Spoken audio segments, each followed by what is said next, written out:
Esse aqui é um assunto que já tem um tempo que eu fico pensando, a qualquer hora dessa eu preciso dar uma lida, preciso dar uma estudada, e aí hoje eu pensei, por que não? É, vamos dar uma olhada sobre em que pé que tá, em primeiro lugar, em que pé que tá essa discussão sobre unikernel. É, talvez vai envolver fazer uma certa pesquisa para entender o andamento disso. Faz tempo que eu ouvi falar desse, desse assunto. Ele não é um assunto exatamente novo, eu acho que tem já uns 10 anos que isso aqui apareceu pela primeira vez, pelo menos pra mim. Deixa eu ver, o assunto em si, unikernel. hum,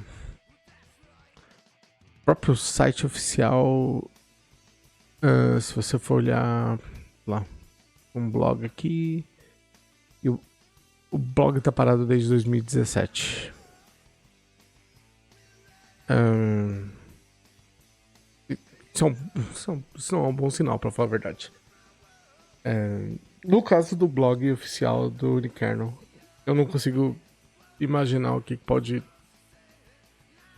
deixar isso parado durante tanto tempo. Quando você vai ver, por exemplo, outras iniciativas relacionadas ao assunto. Por exemplo, tem essa aqui que é o Unicraft. Eles também têm um blog. E esse blog está mais ativo. Já começa a falar de. Ó, tem assuntos aqui de 6 dias atrás, 7 dias atrás, tem postagens recentes. Acho que muito relacionado a esse. Eu não sei se isso aqui é um evento. GSOC 24. Pode não ser necessariamente um assunto muito direcionado para Unikernel especificamente. Eu ainda.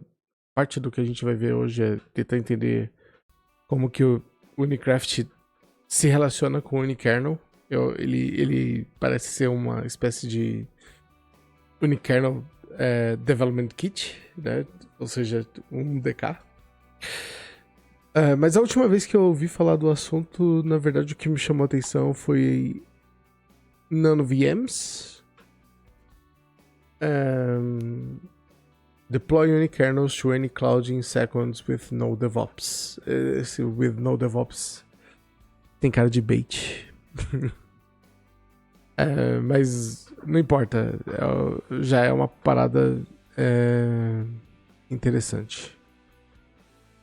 Deixa eu ver o que aconteceu aqui. Parece que a música. Ah tá, o que quer que esteja tocando tá baixo mesmo. Tá bom. Deixa quieto, né?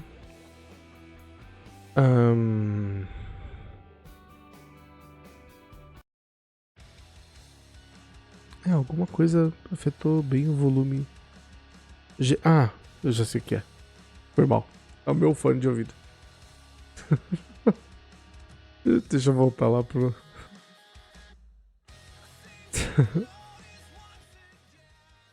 Eu devo ter encostado no fone de ouvido e mexido no volume sem querer. Tá bom. Então, a última vez que eu esbarrei nesse assunto, ele parecia estar mais vivo nessa discussão sobre NanoVMs. Acho que NanoVMs não tô vendo se tem exatamente algum. Não tem um blog ou canal de notícia ou algo do tipo assim, pra gente saber o quão ativo isso tá, a não ser que a gente vá no GitHub.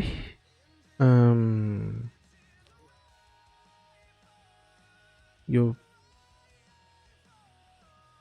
caí no GitHub. Cadê? Product. Edward Demo, download now. Tá. Quando a gente cai em exemplos aqui. E a gente começa a ver que tem exemplos nas principais plataformas atuais. Olha, inclusive em Zig, que é uma coisa bem recente, né? É um assunto bem falado. Mas tem o WebAssembly, Lua, Java, .NET, Elixir. Claro, Go, mas, enfim, tudo que dá para dizer que é mais atual em termos de desenvolvimento. Então, tá, vamos entrar no assunto, tentar entender exatamente o que é isso. E aí eu vou começar tentando tratar primeiro o que eu entendo a respeito desse assunto, o que eu entendo a respeito do que ele se trata. E depois eu vou tentar começar a verificar se isso que eu entendo realmente bate com o que é. Coloquei um título na live um pouco meio que um bait, assim, porque basicamente é o que eu entendo a respeito de qualquer proposta do Unikernel e como que isso pode ser usado num ambiente corporativo, num ambiente de tecnologia. Então, falando um pouco sobre o que é, como que eu entendo isso, como que eu enxergo isso e depois a gente pode tentar pular. Eu vou fazer o seguinte, eu vou fazer o que eu acho que tá funcionando bem, que é usar o Excalidraw.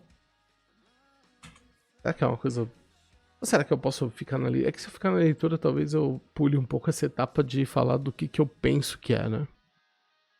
Eu vou fazer o seguinte, então. Eu vou ficar um pouco mais na leitura. Vou começar pela leitura no próprio site da unikernel.org.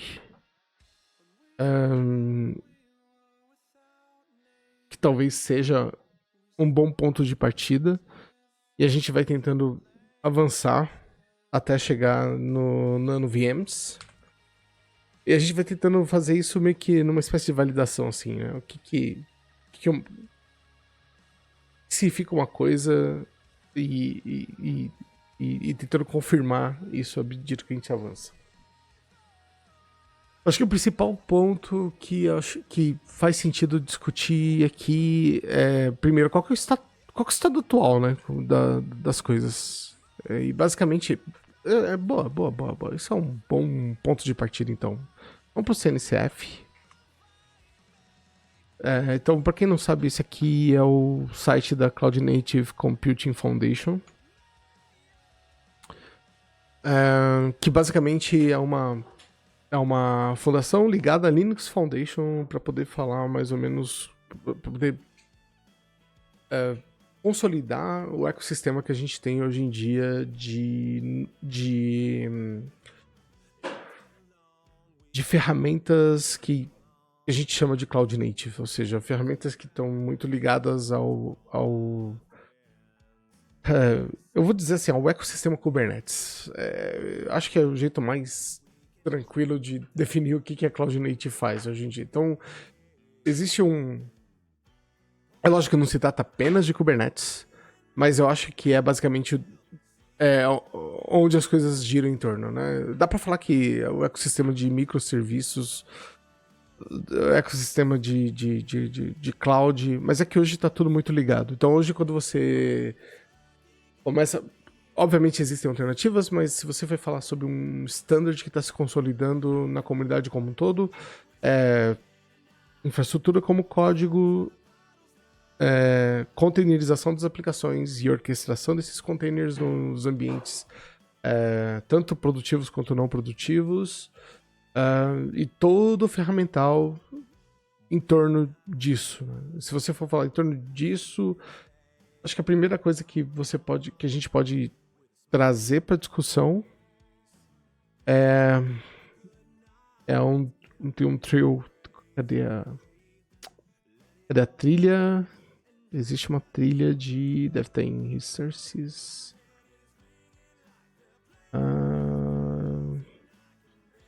Ótimo. Podia ter planejado isso melhor antes de começar. Agora já foi. Tem um landscape, mas antes de entrar no landscape eu queria entrar na trilha. Vamos fazer uma busca direito assim. CNCF Trail Map. Tá aqui. Ah, que legal, porque parece que agora é a versão 2.0. Ah, bom, de 2018, então 2.0 é que eu uso. Opa. Era que não era exatamente... sim. Era onde eu... Ah, tá aqui. Aqui embaixo. O Trail. Então, quando a gente fala do Cloud Native, eles criaram um Trail Map. Deixa eu ver se... Poxa vida. Tem uma versão com uma qualidade melhor desse Trail Map. E eu sei que tem.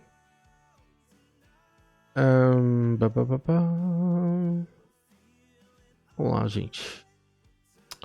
Vou pegar o do próprio GitHub deles, que é onde eu sei que tá com uma versão melhor. Trail Map AI PDF. Eu sei que tem um PNG aqui.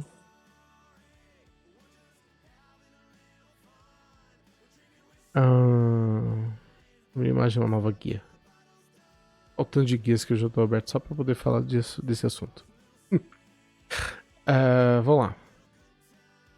Eu vou começar por aqui, porque aqui a gente começa a ter uma ideia de qual é o status quo, qual é a situação atual, pensando em termos de indústria né, e como que as pessoas hoje se preparam para poder atuar nesse mercado. Então, hoje, quando você fala de Cloud Native Foundation, a gente está falando basicamente de todo um ecossistema voltado para não só para o cloud,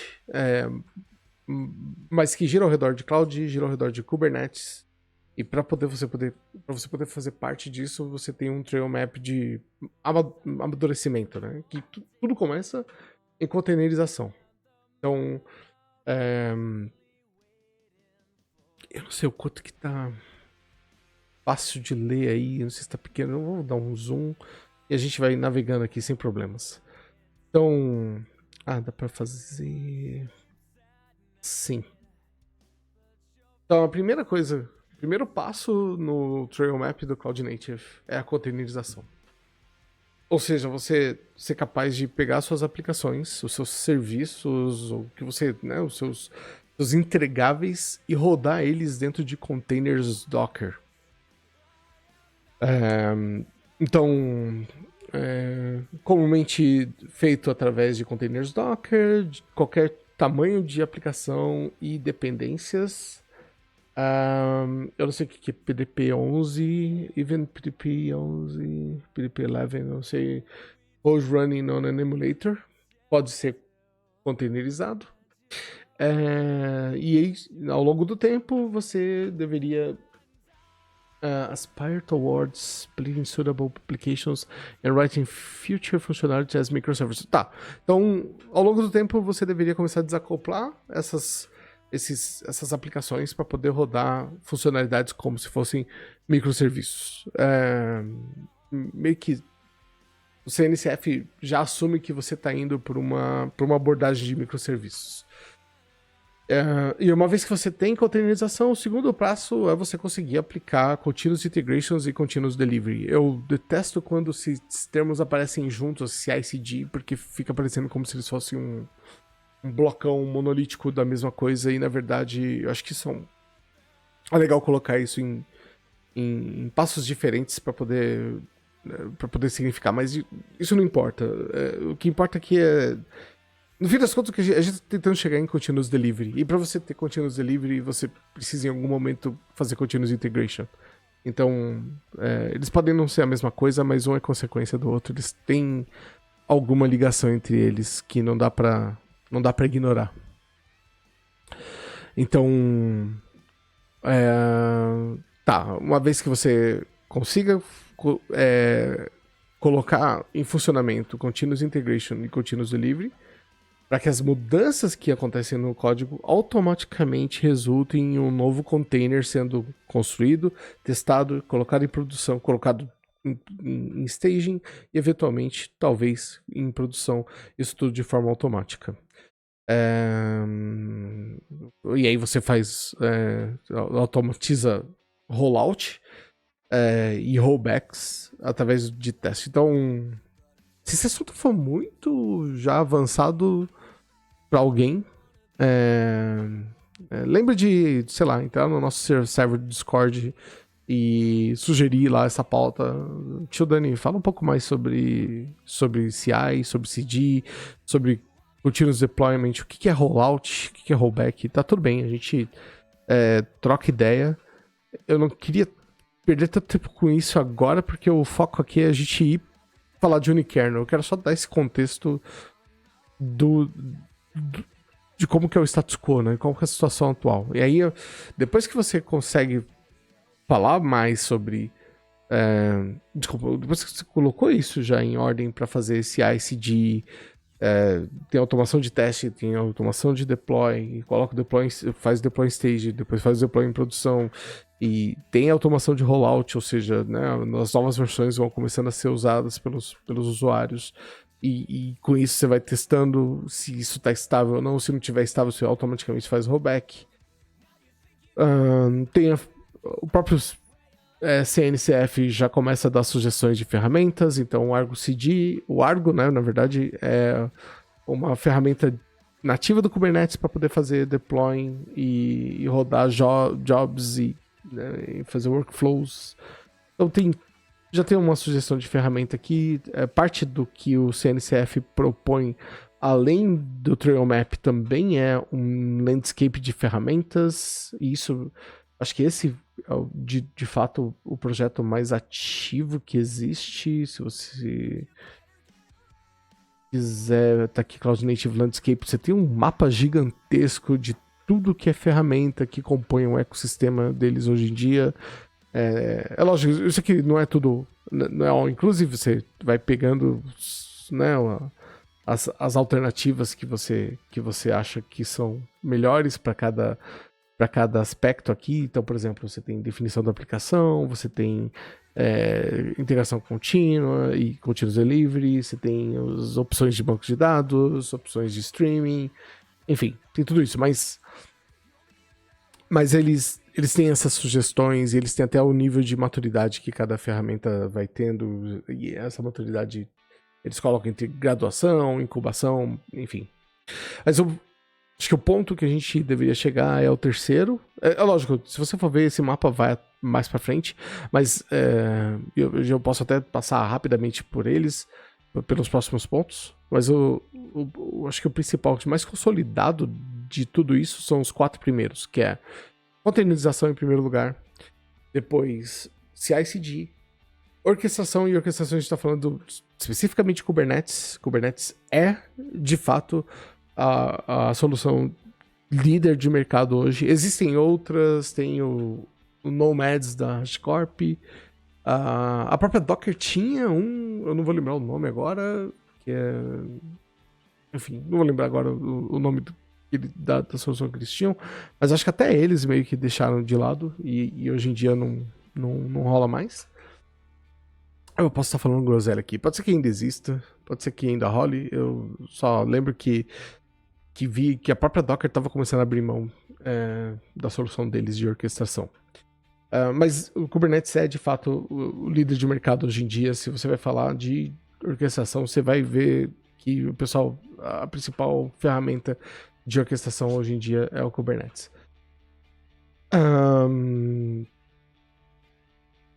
E tem o Helm, mas aqui, aí o Helm já é como que você faz deploy, definição de deploy de aplicação para você, né, para você poder ter um workload como se fosse um pacote do seu workload.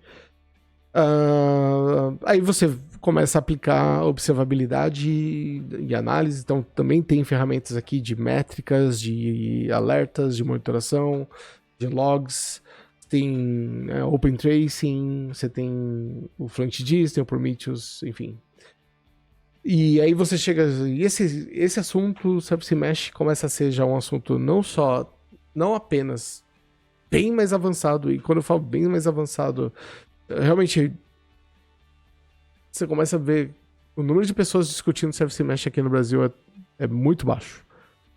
O meu time teve muita dificuldade de implementar o Istio. Tudo bem que a gente tinha requisitos muito específicos e esses requisitos muito específicos é que levaram a ter essa maior dificuldade. Mas ainda assim, Istio é uma parada difícil de implementar. Linux Tips, o Jeff lá da Linux Tips parece estar preparando, pelo menos ontem estava streamando uma live preparando um curso de Istio.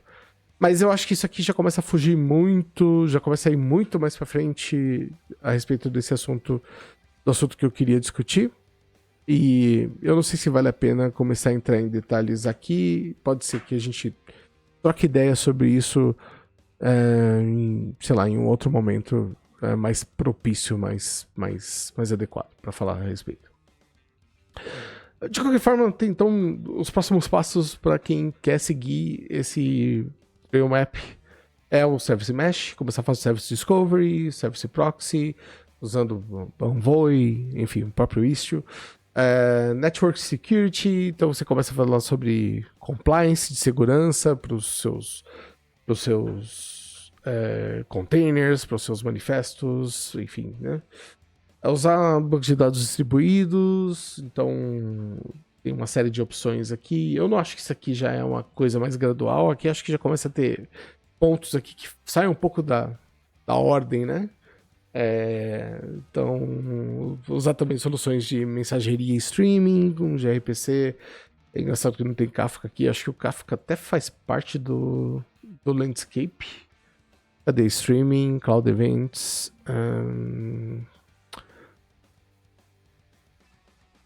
Kafka tá aqui, mas é engraçado que é uma solução mais... Então, quando você começa até a questionar, deve estar muito pequeno aí pra vocês verem, mas até pra questionar o quanto que essa graduação aqui é relevante. Mas, de novo, não é esse o ponto dessa stream.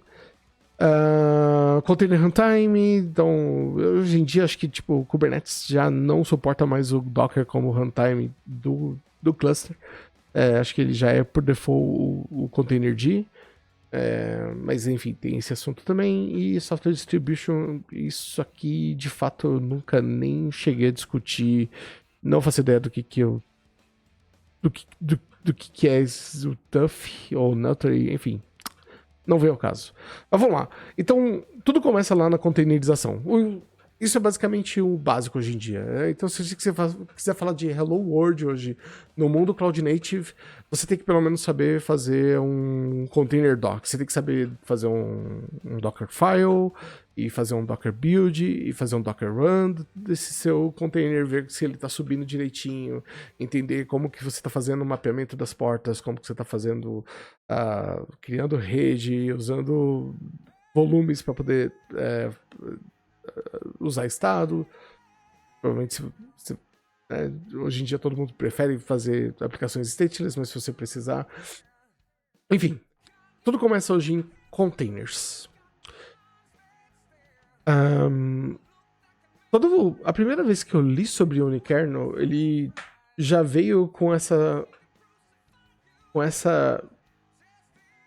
tentando chamar essa atenção no que diz respeito a não precisamos usar containers.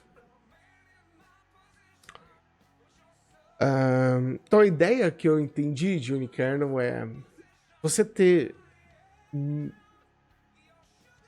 VMs que são tão compactas, né? São micro VMs, que tudo que elas têm, a única coisa que elas têm é um sistema operacional muito fino, muito leve para poder rodar uma aplicação. Então, qual é a diferença disso para container? Então, o container ele tá rodando em uma VM e compartilhando recursos com outros containers que estão rodando naquela VM. Mesmo quando você está usando o Kubernetes, então, quando você está na sua máquina lá local, usando o Docker e rodando seus containers, você sabe que esses containers estão compartilhando esses recursos com a máquina onde você está rodando Docker. Ok. Quando você coloca isso em produção, e é lógico, depende muito, dependendo da solução em que você está colocando isso, se você está colocando isso num ECS, por exemplo, da Amazon, você talvez vá falar, eu não me importo com isso que você está dizendo. Eu não me importo com os recursos que isso está utilizando, porque quem está gerenciando esses recursos para mim é a AWS lá. Ou se você está usando Cloud Run, no caso da Google, estou rodando um container lá na Google, ela que se vira com esses recursos. A gente sabe que não é bem assim, existe uma certa... A gente não pode ser negligente sobre como que os recursos estão sendo utilizados, isso vai afetar custo, para falar o mínimo, falar de custo, mas também falar um pouco de eficiência do uso da tecnologia. Mas ainda assim, dá para argumentar o nível de abstração que o container tem. Porque se você começa a encarar o container como se ele fosse... Como eu já fiz, né? Eu já fiz essa abstração de olhar para containers como se ele fosse uma VM rodando. A única diferença é que essa VM tá... É uma VM de runtime, digamos assim. Não... Você acaba deixando de lado os aspectos de quantas camadas acontecem para que esse container funcione. E como que essas camadas podem influenciar na segurança da sua aplicação. Então, hoje em dia existe todo um trabalho sobre você fazer scan da segurança das imagens, tanto na imagem que você coloca lá no seu repositório de artefatos, quanto nos containers que você está executando em um determinado ambiente. Garantir, por exemplo, que, sei lá, qualquer vulnerabilidade que já tenha sido descoberta está sendo devidamente tratada. Isso para falar de segurança, mas ainda dá para falar também sobre o uso de recursos. Então, às vezes aparecem uns containers que são aqueles... Como é que fala? Tem um termo para isso, que são os vizinho barulhento, né? Ou seja, alguém que está usando mais recursos do que deveria. E por causa disso acaba comprometendo um pouco, para falar o mínimo, mas às vezes comprometendo muito o uso desses recursos computacionais que outros containers precisam utilizar também. Então, a primeira vez que apareceu essa discussão de unikernel para mim foi trazendo um pouco essa discussão. O que são unikernels? Unikernels são imagens de máquina. Bom, eu sou péssimo para ler traduzindo ao mesmo tempo. Então, deixa eu tentar fazer uma leitura. Vamos fazer uma tradução aqui na hora, porque acho que vai ser mais produtivo. Cadê a porcaria da tradução? Traduzir. Tá. O que são unikernels? Unikernels são imagens de máquina especializadas com espaço de endereço único, construídas usando sistemas operacionais de biblioteca. O Library Operating System. Né? E aqui eu acho que tá mais um ponto que acaba tornando as coisas um pouco confusas. O que é um Library Operating System? Mas pelo que eu posso dizer, e a gente vai ler um pouco mais para poder entender melhor, mas Library Operating System, até onde eu saiba, é um sistema operacional feito especificamente para executar, né, um determinado tipo de aplicação. Então, se você tem uma aplicação que é Go, por exemplo, então você tem um Library Operating System que roda aplicações Go, por exemplo. Então, unikernels reduzem a superfície de ataque e a pegada de recursos dos serviços em nuvem. Quando eu detesto as traduções porque eles usam os termos que fica um pouco difícil.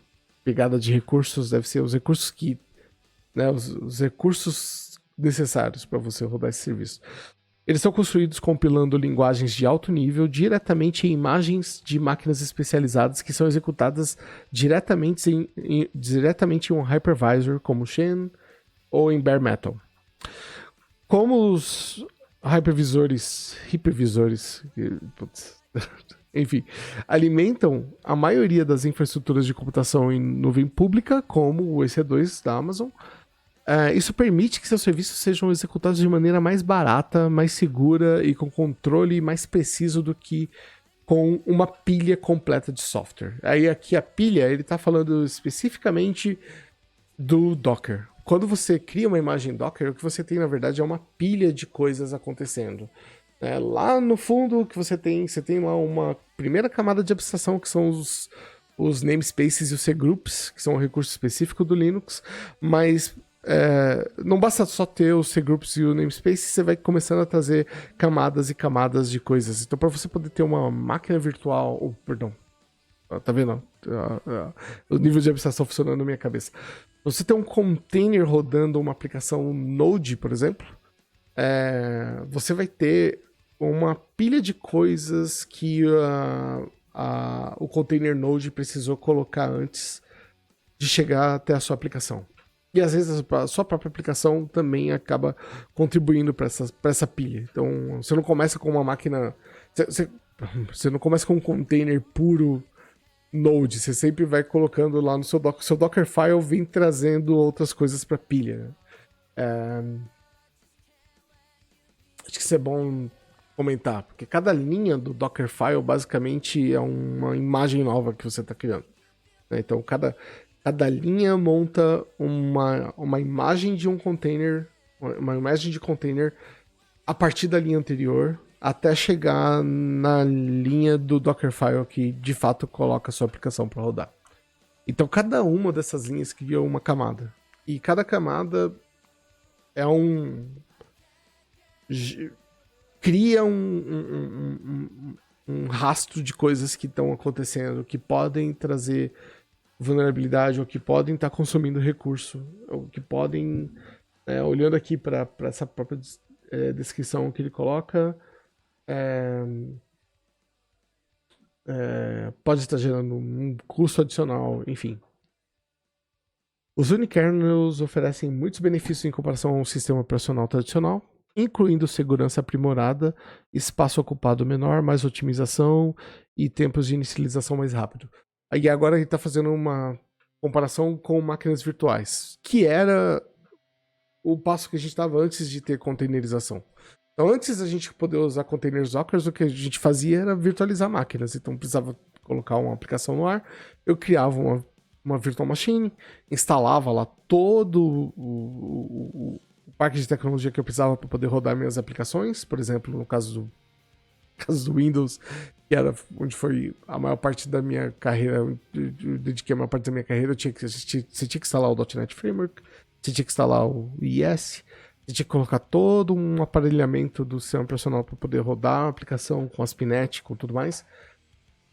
E aí sim você conseguiria fazer a aplicação rodar, e obviamente porque você tinha uma máquina virtual.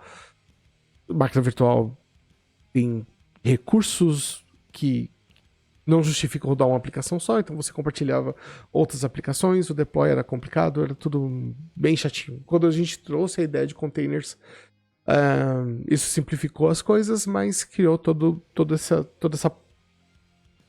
essa questão das camadas das imagens que a gente estava discutindo. Então o unikernels meio que é uma resposta para as duas coisas, tanto para é uma solução melhor do que as máquinas virtuais de sistemas operacionais que a gente usava, que a gente ainda usa, né, localmente, mas sem necessariamente trazer a ideia de containerização, e sim usar a ideia de máquinas virtuais, só que usando um sistema operacional bem mais específico para rodar a sua aplicação.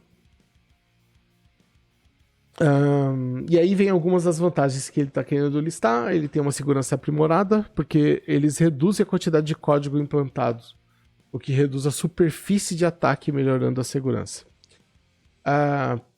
Pegadas pequenas. Acho que pegadas que ele está querendo dizer aqui, na verdade, é footprints, ou seja, o tanto de coisa que tem lá na stack para você poder usar. Se eu voltar para a versão original do site, ele provavelmente vai falar small footprints, Então, diferente de imagens, as imagens de unikernel são, com frequência, ordens de magnitude menores do que os deployments de sistemas operacionais tradicionais. Ok. Altamente otimizado, o modelo de compilação do Unikernel permite otimização de todo o sistema em drivers drivers de dispositivos de lógica de aplicativo. Também. Entendi. Otimização para rodar em drivers de dispositivos específicos. Ok, tá bom. E Fast Boot. Então, Unikernel também podem inicializar extremamente rápidos, com extrema velocidade, com boot times medidos em milisseconds. E também é um problema, né? Hoje em dia, quando você sobe, se você precisa criar novas máquinas, até para você usa Kubernetes, por exemplo, e você quer fazer com que o seu cluster tenha outscale para poder subir novos nós, tem esse tempo é curto, vai. Hoje em dia a gente tá falando de segundos, sei lá, raramente chega a minutos, e quando chega a minutos não são muitos, mas ainda assim, quando você fala de microsegundos para poder subir uma VM nova, ainda assim isso não deixa de ser uma vantagem que é bastante relevante, porque no fim do dia, quanto mais rápido você conseguir responder a eventos que vão melhorar a sua disponibilidade, melhorar a sua escalabilidade, falar de microsegundos é melhor do que falar de segundos, e mais ainda é melhor falar de minutos. Bom, como eu falei, o próprio site da unikernel.org é um site que não está recebendo, sei lá, pelo menos o blog deles está muito parado. Eu não faço ideia de como que a unikernel.org ainda está rodando. Eu realmente não faço ideia. Mas essa é a porta de entrada pro assunto, né? Mais recentemente, quando o assunto... isso aqui eu tô falando de um assunto que... Primeira vez que eu ouvi falar de unikernel foi em 2014. Tem 10 anos já. E naquela época eu nem era tão bem... Não tinha muita experiência. Não tinha experiência nenhuma, na verdade, com Kubernetes. Talvez estava ainda engatinhando com a questão dos containers. Talvez fazendo alguns Docker build naquela época, mas com certeza não estava mexendo com Kubernetes ainda. Então o assunto naquela época ainda não era tão relevante para mim, porque eu nem entendia ainda qual que era o lance com os próprios containers para poder entender o que poderia ter de alternativa e qual que eram os benefícios dessas alternativas. Mas mais recentemente, aí eu tô falando já de um ano pra cá, eu fiquei sabendo sobre NanoVMs. Pra mim foi uma surpresa quando apareceu uma notícia falando de NanoVMs, porque eu nem sabia do que se tratava, fui dar uma olhada pra entender qual que é, e a primeira coisa que veio e chamou a atenção é que, deploy de unikernels. Unikernels? Faz tempo que eu não ouço falar desse assunto. Ao longo desse tempo, o próprio Unicraft foi uma parada que também veio em algum momento. Não vou lembrar quando, talvez 2019, 2020, mas isso não importa agora. Ainda assim, o assunto pra mim ainda tava muito frio. Pra falar a verdade, o assunto como um todo, eu sinto que ainda tá frio, né? Eu não vejo muita gente falando de unikernels ainda. Eu ainda vejo que tem muita discussão girando em torno de containers. E principalmente Kubernetes. E eu vou chegar num ponto onde talvez essas coisas convirjam para algum lugar. E acho que é um ponto onde talvez ia ser muito bacana se eu tivesse pessoas com alguma experiência nisso para poder trocar ideia, para poder falar a respeito. Tá. Então, o que são NanoVMs? Então você viu lá que o unikernel é todo baseado em... Eles chamam de sistema operacional de Library Operating Systems, né? Ou seja, um sistema operacional muito pequeno, feito especificamente para rodar algum tipo de aplicação. Esse é a principal proposta lá do unikernel. NanoVMs, pelo que eu entendo, já é uma versão de VM com uma certa camada de abstração que faz você poder rodar um sistema operacional que vai rodar. Você não precisa necessariamente se preocupar com que sistema operacional está rodando dentro dentro da sua micro VM, dentro dessa VM. Então, e eu tô falando isso tudo que é o que vem de cabeça. A ideia aqui da live é a gente poder se aprofundar um pouco mais nisso e tentar entender um pouco melhor isso, né? Eu não tenho um conhecimento muito profundo a respeito desse assunto.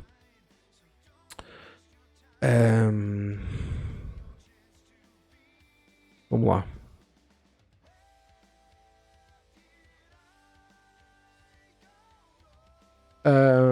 Então, deixa eu fazer a tradução. Pra não ficar tentando traduzir enquanto eu leio, porque realmente não. Então vamos lá. Implante unikernels em qualquer nuvem em segundos, sem DevOps. Esse sem DevOps, pra mim, é puro bait. Mas tudo bem. E a gente pode conversar um pouco sobre por que eu acho que isso pode ser um bait. Mas, enfim.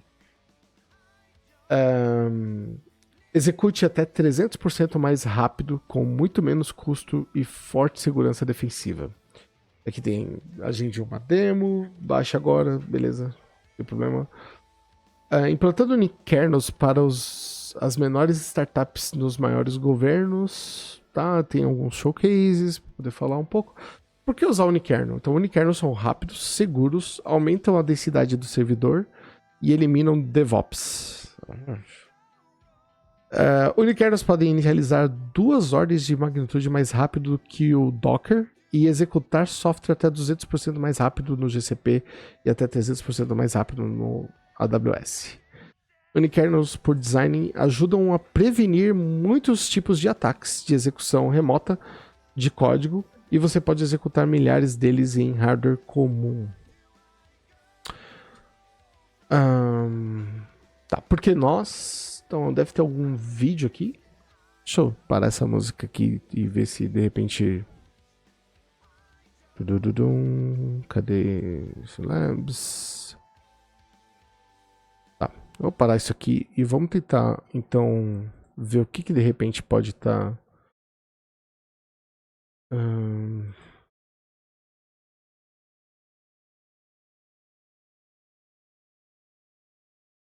Vou voltar no começo aqui.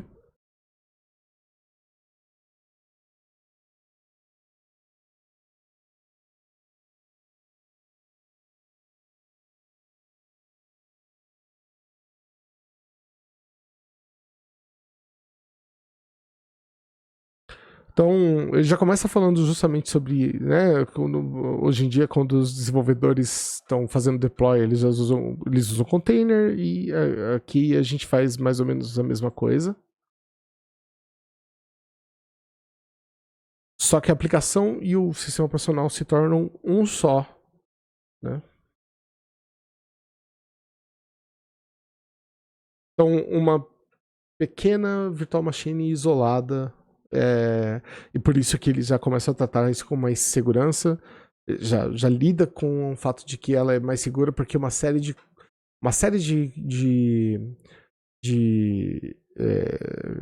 coisas que você poderia ter que colocar no container para poder fazer acesso remoto, por exemplo, numa VM você já não precisa mais, porque é só aquilo que está rodando na VM. E eu tô simplificando bastante esse assunto aqui, porque acho que isso aqui, talvez com alguém de segurança, ia ser mais tranquilo de conversar com mais profundidade.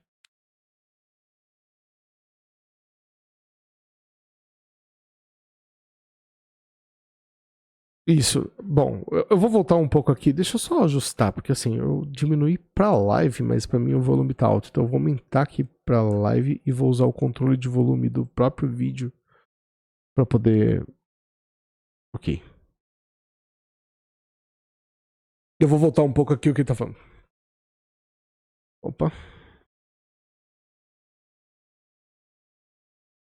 Volta de.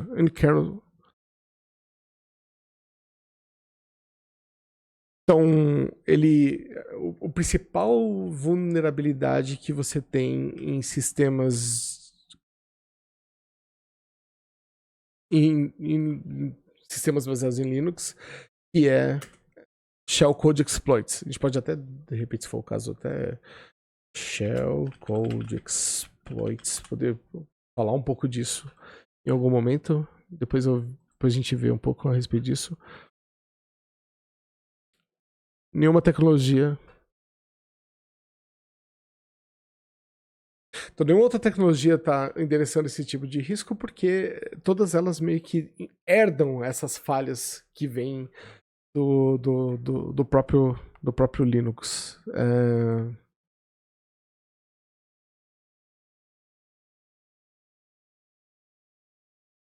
Eles também não permitem que você acessar remotamente o host, né, através de SSH.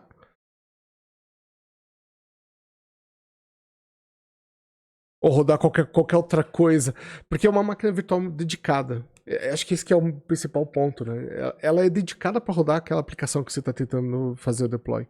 Não faz o menor sentido você tentar fazer um SSH nelas, como a gente pode fazer um SSH num container hoje em dia, para poder rodar algum tipo de diagnóstico, para rodar. Você não vai conseguir rodar nada nessa VM do unikernel. E por mais que isso possa parecer um pouco limitador, né? Parece que a gente está criando uma constraint, mas essa constraint ela é útil no sentido de que qualquer debug que você queira fazer, você deveria ser capaz de fazer no seu ambiente de desenvolvimento.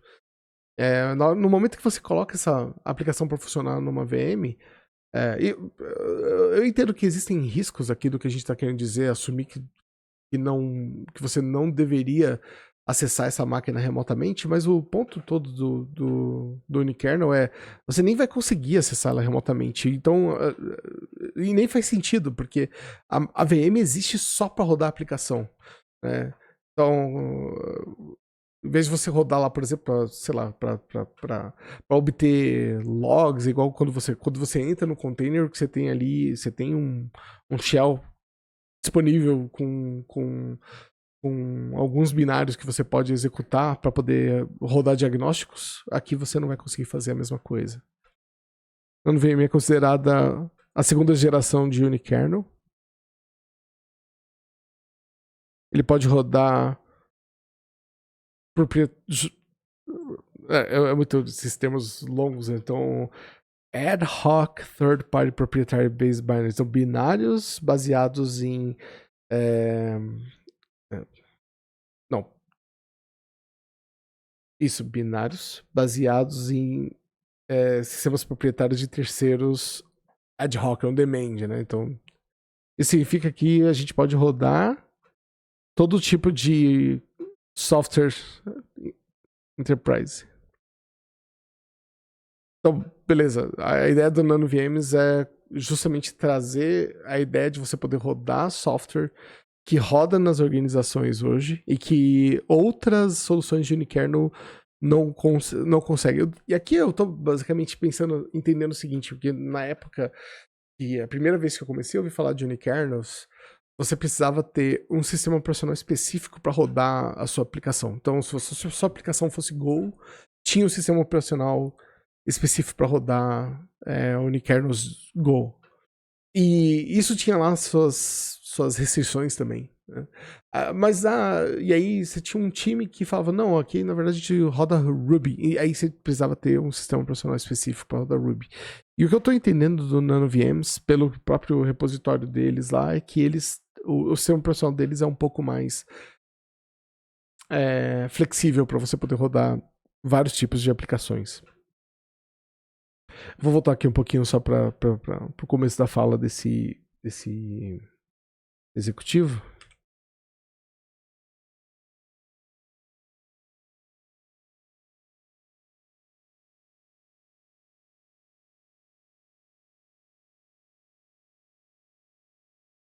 Tá, então ele tá falando que o que torna a NanoVMs mais competitiva é que eles têm a capacidade de rodar 10 a 20 vezes mais rápido, né? De iniciar a aplicação 10 a 20 vezes mais rápido do que um container. Mas aqui eu já acho, assim, eu não duvido que exista diferenças mesmo em termos de tempo de boot de uma VM, de uma nano VM, de uma VM do tipo unikernel. Mas também a gente tem que lembrar que é um executivo de vendas falando. Eu tô tentando ser um pouco mais lúcido aqui sobre a discussão que a gente quer fazer.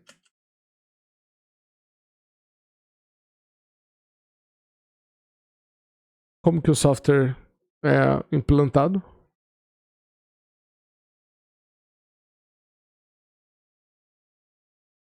Então ele tá falando que os próprios clouds é que estão chegando até o pessoal da NanoVMs para poder implementar isso e tornar disponível e disponível até às vezes em máquinas bare metal. Eu acho que eu não sei o quanto isso que é prático em termos. Acho que deve ser máquinas bare metal preparadas para rodar unikernels VMs dentro delas. Mas eu acho que é só isso a questão aqui. Não duvido que seja um bare metal para rodar o unikernel em si.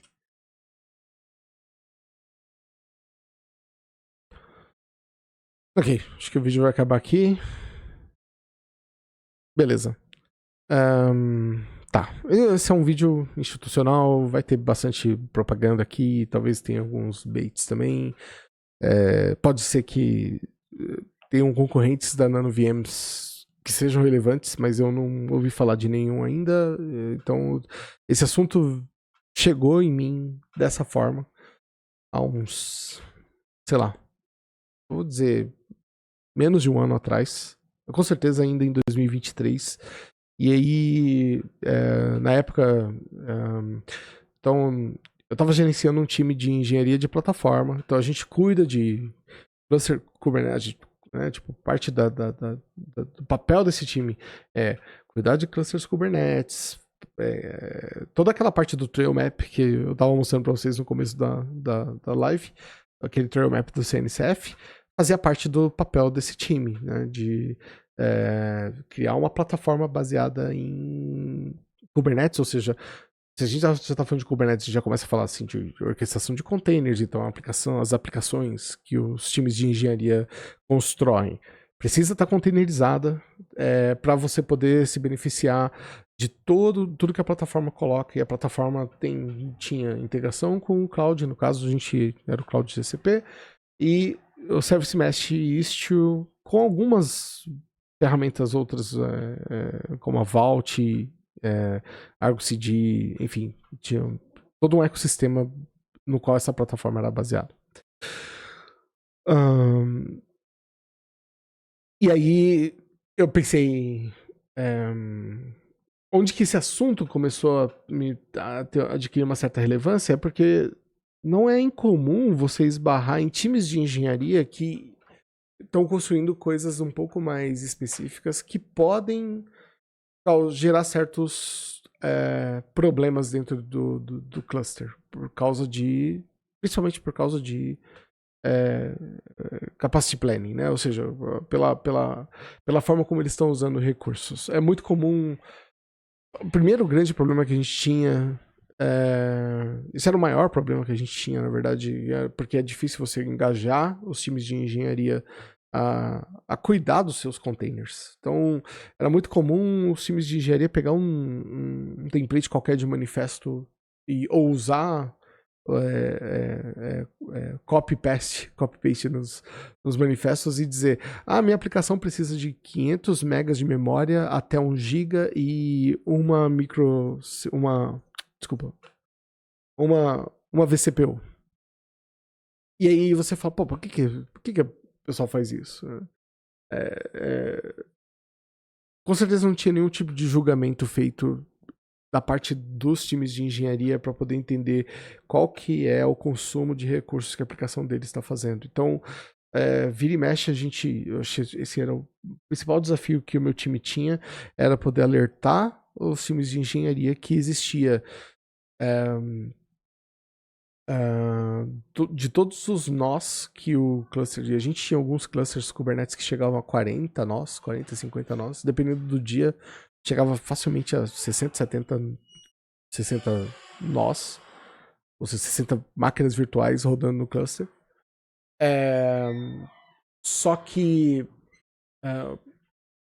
60% da memória que estava alocada para as aplicações não estava sendo consumida.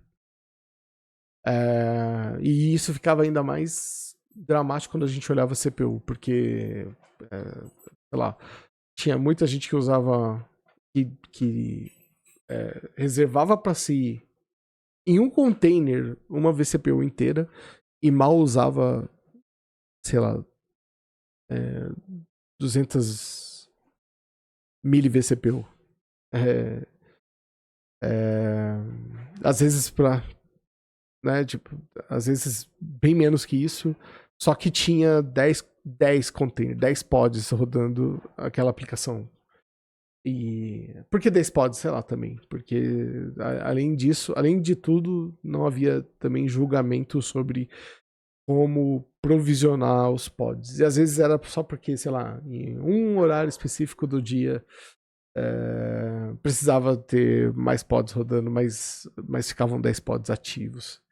E a gente tinha que fazer um trabalho de monitorar isso, reportar isso para os times de engenharia e torcer para ver algum tipo de engajamento para eles reduzirem isso.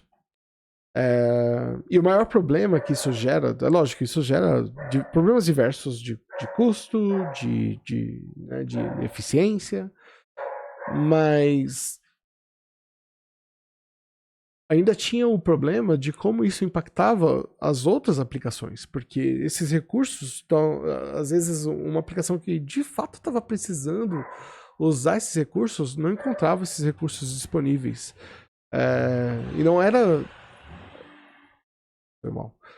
Não era raro acontecer situações em que a gente tinha que rever as configurações de escalabilidade do cluster para poder liberar mais. A ponto de chegar um momento e alguém fala assim: eu preciso que vocês coloquem mais nós aí no cluster porque eu não tô conseguindo rodar minha aplicação. E eu ter que falar: não dá pra gente fazer isso. Porque ou a gente, como empresa, começa a entender melhor que isso aqui não tá dando certo e começa a incomodar uns aos outros para poder reduzir o custo, ou isso aqui vai começar a crescer exponencialmente. Né? Então, cada vez que alguém fala, pô, tô com dificuldade, coloca mais nós, e a gente colocar mais nós, a gente começa a gastar muito dinheiro só para manter as VMs, enquanto tem muita gente só utilizando. Reservando recurso que não está sendo utilizado.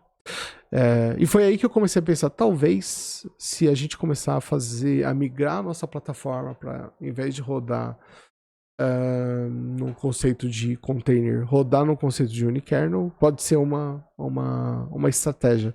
Foi quando eu comecei a falar, ok, em algum momento eu acho que ia ser legal ler um pouco mais a respeito disso. Porque quando você roda a sua aplicação numa VM, os recursos que ela está utilizando são os recursos dessa VM. E ela não está tirando recurso de outras aplicações. Tem outras alternativas? Tem outras alternativas. A gente podia usar, por exemplo, o Cloud Run para aplicações. Mas e aí toda a ideia de uso de recurso vai acabar sendo projetada na grana, porque isso custa bastante dinheiro rodar aplicações que consomem recursos em Cloud Run. Mas é uma alternativa. A ideia que a gente queria era fazer uma parada que, ao mesmo tempo, fosse uma alternativa para o uso excessivo de recursos e compartilhamento desses recursos, mas ao mesmo tempo trouxesse um pouco mais de eficiência no uso computacional. E aí foi, sei lá, eu coloquei na minha cabeça, vamos ler um pouco mais sobre unikernel. E eu estou fazendo isso hoje. O detalhe, eu já não estou mais gerenciando aquele time, então eu tô fazendo isso muito mais por curiosidade pessoal do que necessariamente para uso mesmo. Mas ainda assim é uma parada que eu quero aprender mais e coloquei isso como pauta para mim hoje. Bom, aí aqui tá dizendo que. Deixa eu só até lembrar disso aqui para não correr o risco de. Ok.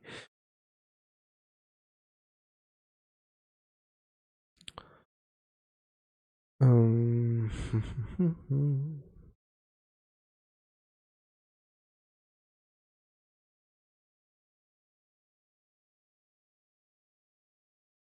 Tá, tá bom. Então, bom, alguns outros tópicos que ele trouxe: consolidação massiva de VMs. Podemos provisionar centenas a milhares de máquinas virtuais no mesmo hardware, porque elas são bem leves, né? Então são sistemas operacionais bem finos. Isso é bom lembrar. Ultra seguro, não verificamos sistemas inválidos. Desculpa, sistemas invadidos em primeiro lugar. Removemos as ferramentas que os hackers usam para impedi-los. Então, deixa eu dar uma olhada como que isso aqui tem em inglês, só para entender melhor como que isso aqui foi fraseado, porque a tradução ficou: We don't scan for hacked systems. We remove the tools hackers use to stop in the first place. Então, a gente nem precisa fazer o scan dos sistemas hackeados, porque a gente já removeu todas as ferramentas que vão impedir o hackeamento em primeiro lugar. Okay? E roda em qualquer nuvem: AWS, vSphere, Azure, Roll Your Own. Não importa o que você usa, trabalhamos com sua infraestrutura existente para que você possa começar imediatamente. E aí veja os exemplos, tem exemplos aqui em diversas plataformas. O que é Unikernel? O Unikernel é simplesmente um aplicativo que foi reduzido a uma máquina virtual pequena, segura e leve. A imagem da máquina virtual resultante não contém um sistema operacional como Linux ou Windows. Não há usuários nem shell para fazer login. Por ser um aplicativo, ele impede que outros aplicativos sejam executados por design. Unikernels são amplamente considerados a próxima geração de infraestrutura em nuvem por sua velocidade e segurança. E aí tem aqui, os principais fornecedores de cloud: Google Cloud, AWS, Azure, Vultr, DigitalOcean. Tem alguns depoimentos: crítico para a nuvem, Kubernetes reformado em Kubernetes. Seu próximo passo é contornar todos os containers e usar NanoVMs. Eles terão tempo de inicialização mais rápidos, serão mais seguros e terão um melhor desempenho. Passamos do nível 1 do PCI DSS graças a ele, falou Frederico Minotti, CTO da Payworks. Tem o tgmarinho.com, engenheiro de software. Você já ouviu falar sobre nanos.org para aplicativos como Node.js?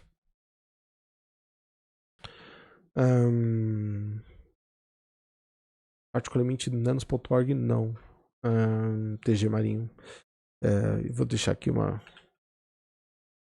guia aberta para poder dar uma olhada nisso. Talvez, sei lá, vamos ver se o assunto é relevante. Boris Diagrov, eu construo sistemas há 20 anos. Tropecei em um projeto interessante, Unikernel para aplicativos Node.js e Nanos.org por NanoVMs. Parece uma oportunidade para obter um aumento significativo de desempenho. Steve França, GPM do Google. Quando eu estava no Docker, sempre falávamos sobre os unikernels como futuro. Nanos.org parece ser a implementação mais promissora disso até agora. Estou animado para usar isso com Go. O Stefan, mudando para InfoSec Exchange. Sobre NanoVMs, solução muito interessante. Bom, tem alguns outros depoimentos. Tem até depoimentos de executivos aqui.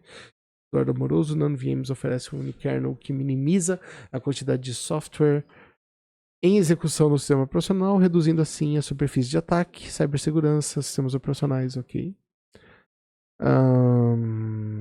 Administrador Linux e Node.js, desenvolvedor JavaScript, isso parece muito interessante. Bom, enfim, tem bastante depoimento aqui. Pronto para começar, a gente uma demonstração.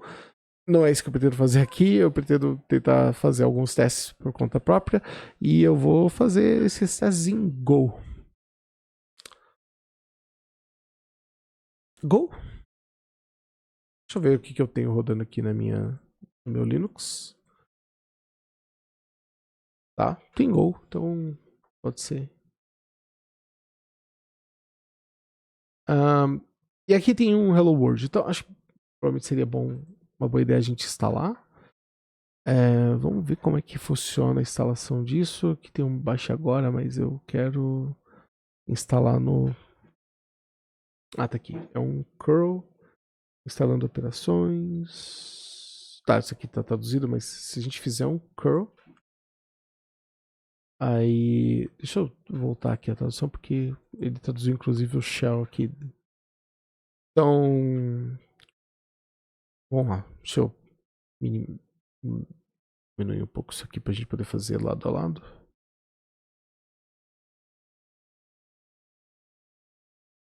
Ok. Não sei se isso aqui tá muito pequeno pra quem tá assistindo. Tirar você, não quero falar com você agora não. Tá bom. Então a gente instala com esse comando curl, que vai executar um scriptzinho. Ah,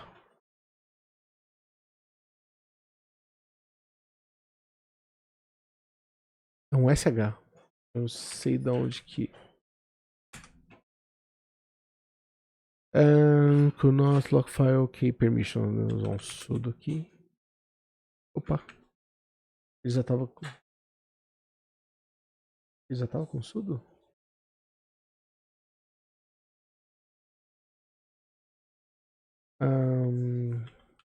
Provavelmente é assim.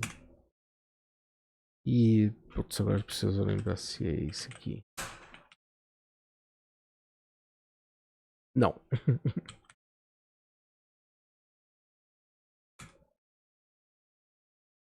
Também não. Ah, meu Deus. Agora foi.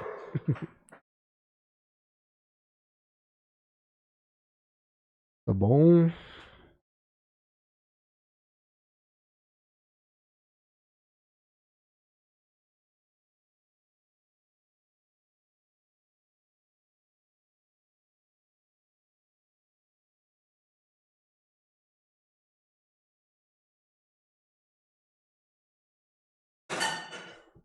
Ok, ok.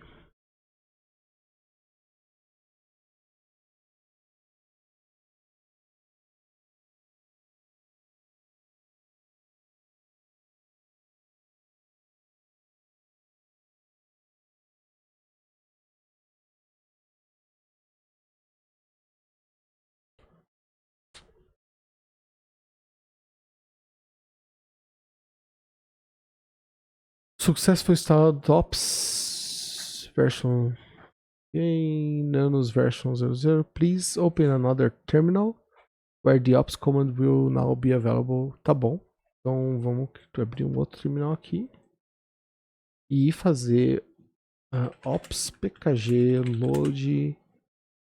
Então tem um exemplo aqui, airbag node.ds 20.5.0 menos peito, ele também tem mapeamento de portas, igual o Docker faz.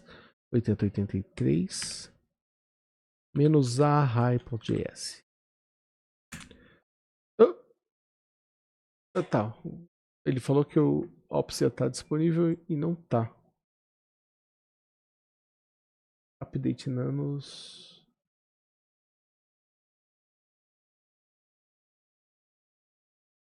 Please open another terminal where ops command will now be available. Ele não tava nesse, pelo menos. Ah, eu acho que eu já sei por quê. Porque provavelmente deve ter colocado. Tá aqui. A gente adicionou o seguinte no seu Bash RC. Eu, como estou usando o Zash, Zash no fim das contas, então se esse não é o seu principal profile, então coloca isso aqui no Zash RC. Então, code. Uhum.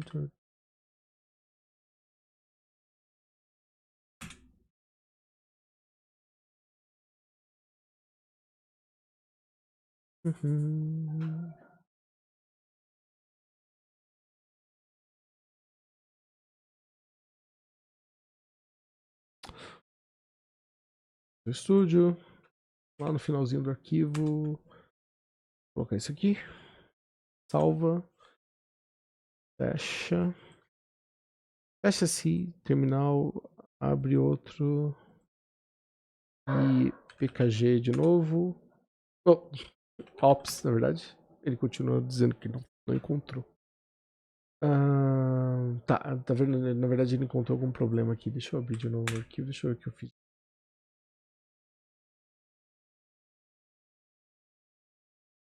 Porque... vamos ver qual que é a mensagem de erro lá de novo. Na linha 108, aqui. No such file or directory. Então vamos ver, peraí. es.ops.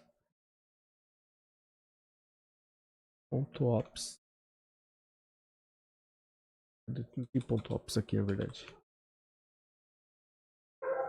Ele não criou essa pasta. Cadê?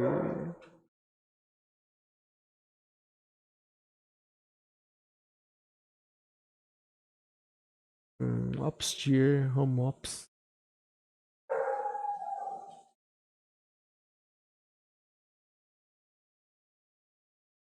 Deu algum problema aqui quando ele tentou fazer essa instalação. Essa instalação não foi feita na pasta que ele está dizendo que ele faria. Setting up.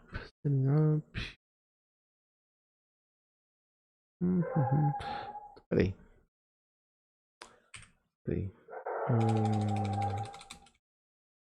ls opa.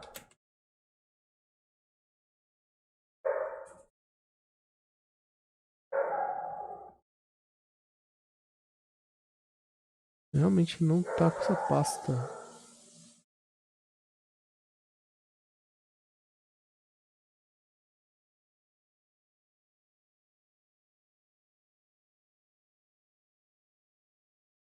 Putz, deu alguma chabu aí enquanto ele tava tentando fazer essa instalação.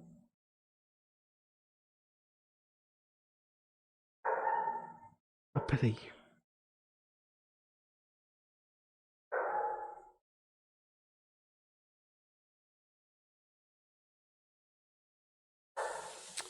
Pior que eu não tenho nenhuma mensagem.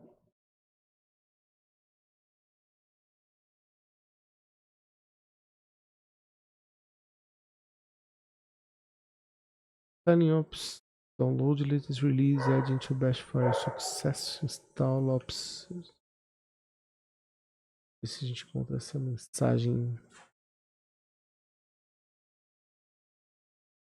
Não, na verdade, fetching storage Google APIs. Ops uses KVM acceleration. Would you like to add root to the KVM? Yes. No. Adding root. The change will take effect the next login.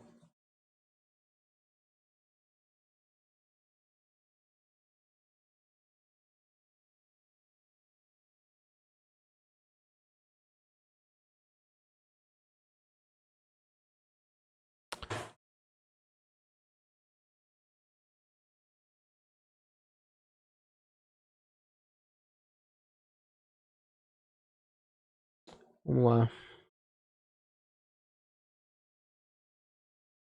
Add to bash profile. Develop total. If this is in the profile, okay. Ops config export. Total. Successfully installed ops version. Nanos, ok. Ok.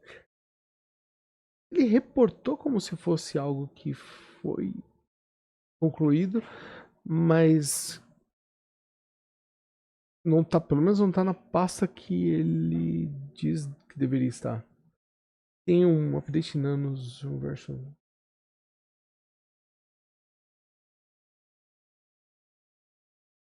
que é que tem acontecido? Não colocou as coisas no lugar que ele achava que deveria ter colocado. E aqui nesses logs tá difícil entender.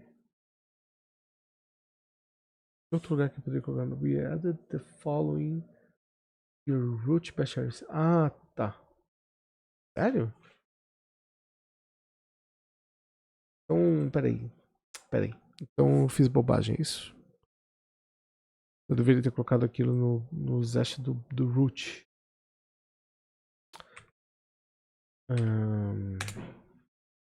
Eu nunca fiz isso, pra falar a verdade. Vou tirar isso aqui daqui.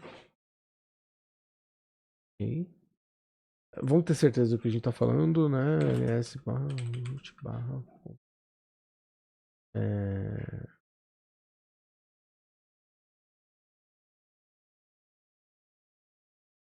Tá, ótimo.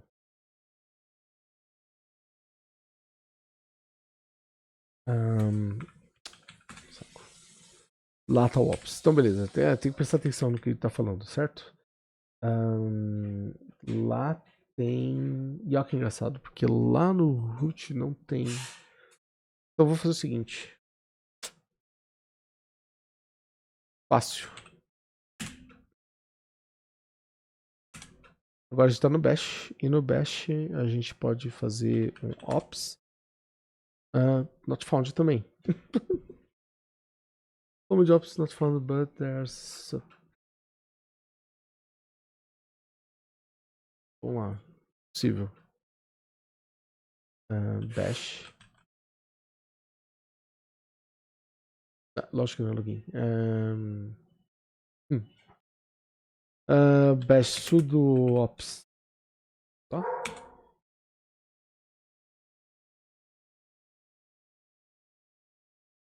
Not found. Ok. Deixa eu tentar entender o que tá acontecendo aqui. Porque o bash RC do root.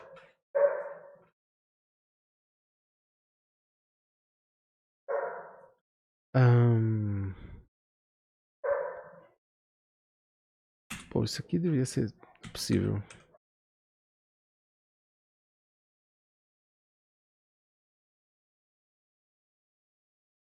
Não?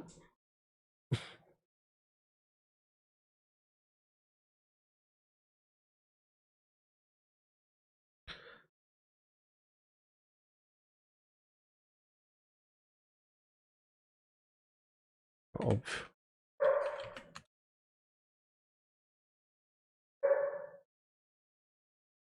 É, tá. Os meus conhecimentos de Linux estão sendo colocados à prova agora.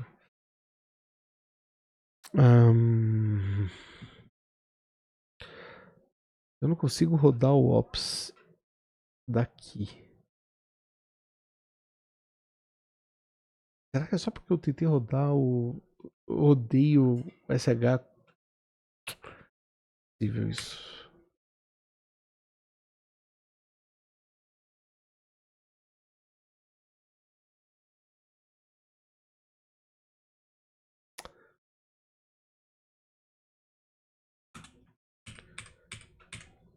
Foi só isso. Só por causa disso.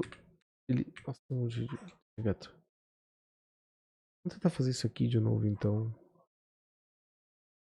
E ver o que acontece. E vamos fazer isso a partir do bash. Melhor. Eu já tô no bash. Ok. Eu devia ter feito o sudo no SH ali. Acho que foi isso que fez ele fazer a instalação no root em vez do meu usuário. Foi isso que fez dar algum chabu. Beleza. Mesma mensagem, tudo certinho. Então, se agora eu fizer um ls no home directory com o directory com, vai ter um ops aqui, certo? Agora tem um ops aqui. E é lógico, se eu fechar esse terminal e abrir um outro, e agora eu vou ter um ops aqui. Agora sim. Então, ops pkg, ali o comando pkg load eberg barra node 2.25 0 menos p a porta 8083 menos a high.js. Ok. Bom, já tá levando alguns segundos aí pra subir. Deu algum erro. Running local instance, booting code. Kernel mode. Cannot find model high.js. Então tá, esse pelo menos o exemplo que tá vindo aqui não rodou, mas ele subiu o Node.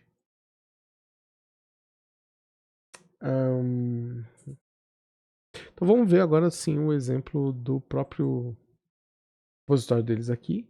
Então, when building your executable, we want to always make sure you're building for the OS of ops rather than your machine's OS. So always make sure you're building for Linux.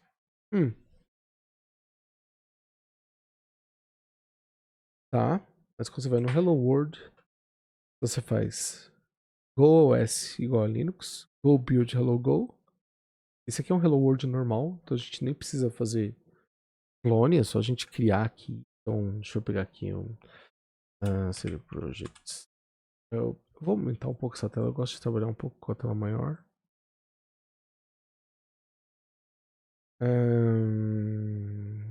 O que eu tenho aqui? Tipo, Mkadir Hello Go. Hello Go. Code hello.go. Hello.go. Lá.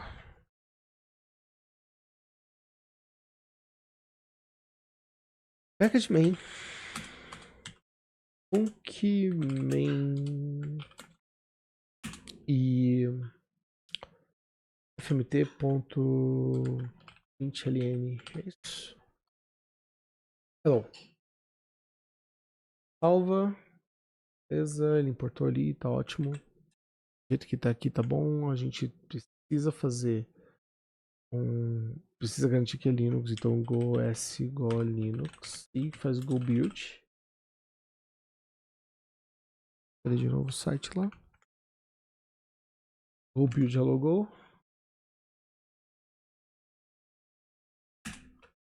Beleza. Já fez o build. E aí a gente só faz ops run hello. Run hello.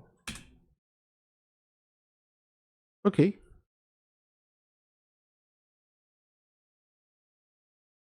Certo? Não precisou de Dockerfile. Tudo bem que é só um hello, então não precisou fazer mapeamento de porta, não precisou fazer. Né? Deve ter exemplos aqui que vão fazer as coisas ficarem um pouco mais interessantes, talvez. Vamos lá. Então, Hello World config, HTTP Hello World. Esse aqui pode ser mais interessante. Vamos pegar o Mingo. Eu vou pegar o código do jeito que está aqui mesmo e só copiar lá.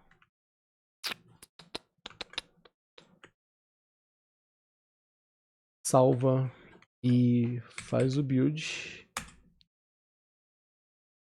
E provavelmente agora aqui a gente tem que fazer algum mapeamento de porta. Então volta aqui para ver o que ele faz. Ele faz o build. E aí, beleza, OPS.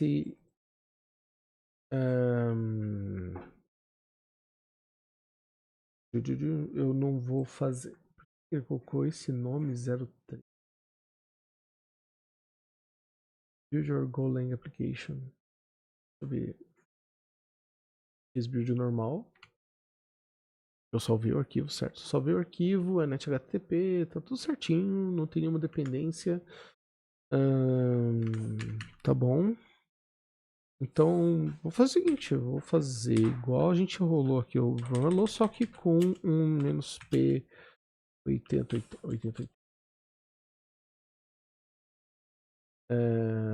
Certo? Isso, 8080.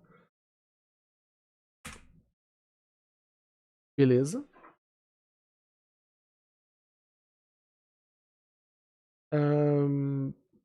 Vamos lá ver. localhost 8080. Welcome to my website. Não sei se vocês estão vendo aqui. E eu nem vi o código, na verdade eu só copiei e colei, então vamos ver aqui. Welcome to my website. De novo, tudo bem. Tem que fazer uma pirâmide de portas. Isso faz todo sentido fazer isso, mas a gente não precisou criar uma imagem. Precisou fazer um Dockerfile. Não precisou, né, setar toda, fazer toda aquela. Tudo que a gente fez aqui foi um Go Build e um Ops Run. Só isso. Vamos ver o que mais tem de exemplo aqui. Aqui. Aqui. Tá, esse foi um HTTP Hello World. HTTPS Hello World. Tá, isso aqui eu acho que não vai ser tão simples, certo? Porque.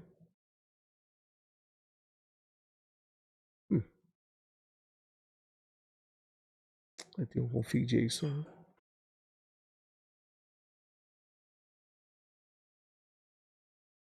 Tá bom, isso aqui já começa a ter uma infraestrutura cloud envolvida, certo? Ensure you have your server private key, tá? Você precisa ter private key certificado, tudo bem? Eu acho que eu não tô afim de entrar nesse tipo de teste agora. Esse aqui tem um empty volume. Olha que legal. Então, você faz o build da aplicação. Um output para o volume example. Create an empty volume using ops volume create com o nome do volume que você acabou de criar. Então, ops volume create empty. Não. Não, ele só cria um volume vazio. Ah, tá. Desculpa. O output aqui é volume example, não tem nada a ver com volume. Então, o que essa aplicação faz? Vamos lá dar uma olhada para ver o que ela faz. Tá, ela tem. Ah, tá. Ela vai fazer algum tipo de escrita nesse diretório? Isso. Ela vai escrever um arquivo texto chamado hello.txt dentro de um volume. Mas para ela rodar, você precisa criar o volume primeiro.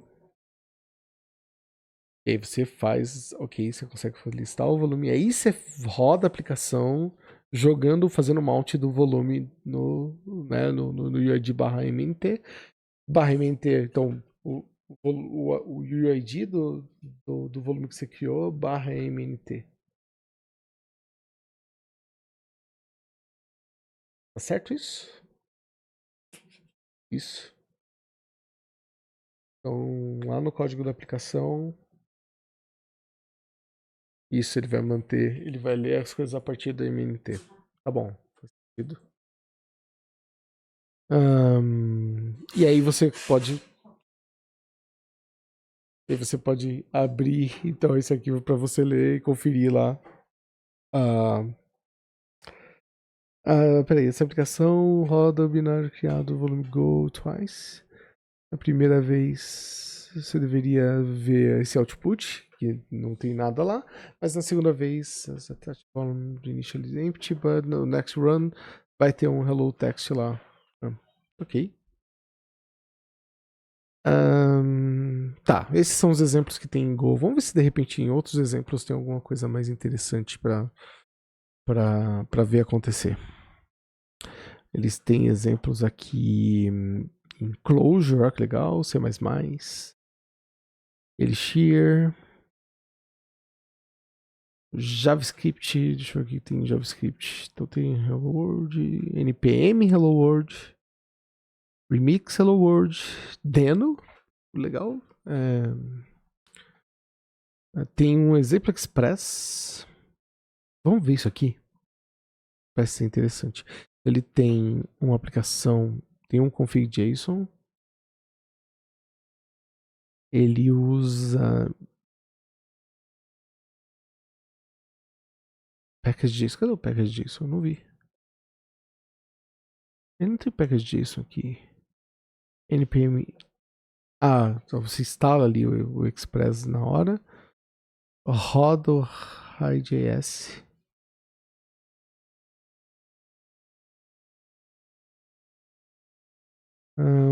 Só com get hello world.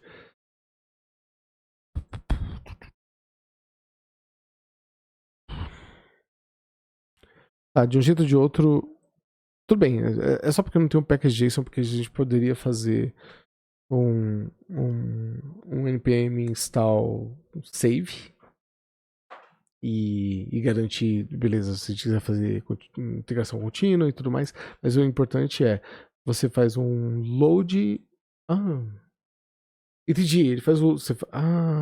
Tá. Foi isso que deu errado lá naquele teste que a gente estava fazendo aqui. Porque aqui ele estava esperando que esse Hi.js estivesse na sua máquina local. Né? Então, óbvio, não tinha um Hi.js na minha máquina local. Esse é o Hi.js que ele estava esperando encontrar para poder fazer. Só que você faz primeiro a instalação do npm. Isso que é engraçado, né? Tipo, então ele entende que os arquivos estão local na máquina.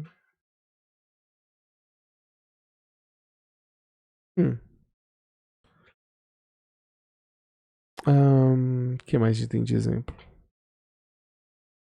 Meu ponto é, se você vamos rodar esse exemplo para vocês entenderem o que eu estou querendo dizer. É um exemplo de Express. Então você tem uma dependência do Express, só que esse Express ele vai ter instalado no sistema de arquivos local. Ou seja, vamos vir aqui, deixa eu sair dessa pasta. Na verdade ele está rodando o servidor ainda. mkdir. Chamar de Hello Express, só para iniciar. Opa. Tá bom? Tá bom.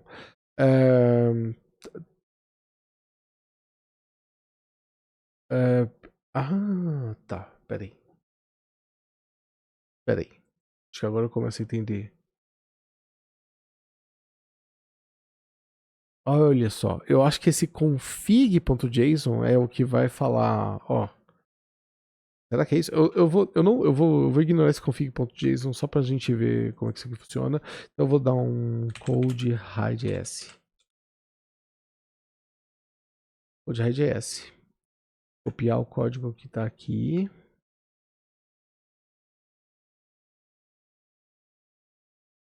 Vamos lá. Cadê o code? E salva. Obviamente precisamos instalar o Express do npm. Nem sei se eu tenho separado instalado aqui. Não tem npm aqui. Eu tenho o Node instalado aqui, né? E eu tenho o NVM instalado aqui? Também não. Tá, não vou conseguir fazer teste com o Node, mas...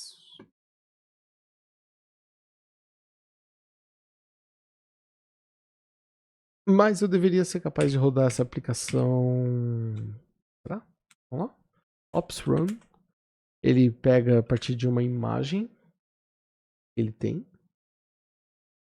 Provavelmente deve ser uma imagem da NanoVM que tem. Eu vou pegar esse comando do jeito que tá aqui. Vamos ver o que vai acontecer se eu simplesmente rodar isso aqui do jeito que tá agora, sem ter o pacote, sem ter nada. Vamos ver o que vai acontecer. Ok. Ele rodou e ele não conseguiu encontrar o módulo Express. Certo? Eu imagino que esse config.json é uma forma de você dizer para ele, então, o que você tem que está mandando para dentro da máquina. Por exemplo, pode mandar um node modules. Você pode mandar o package.json. Talvez se a gente tiver um package.json, em teoria ele deveria forçar um npm install. Ou eu tenho que mandar as dependências? Não faz sentido isso, certo? Eu não... Eu não deveria ter que mandar isso, ele pode fazer isso. Então vamos fazer esse teste. Eu não estou instalando o NPM, eu não estou fazendo nada. Eu vou só criar um package JSON aqui. Code package JSON.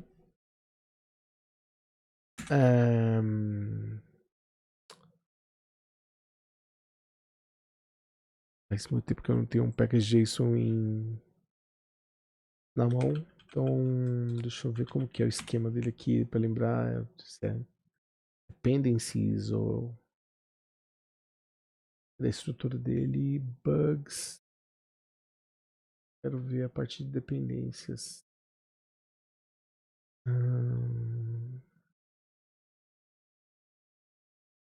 Bin, script, repository, dependencies aqui. Dependencies, literalmente dependencies. Tá bom? Então, dependencies.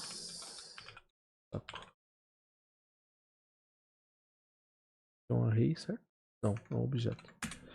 E aí eu vou colocar Express. Qual que é a versão mais estável do Express agora? XPS.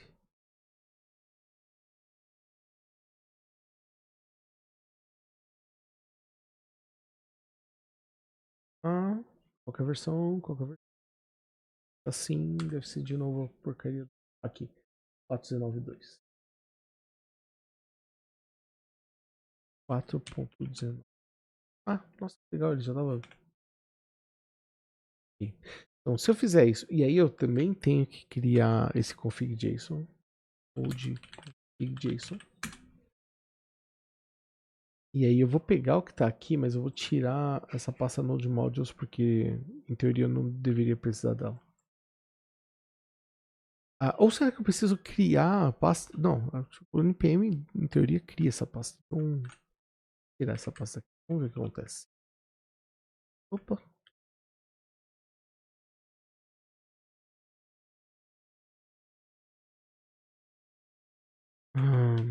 Ok.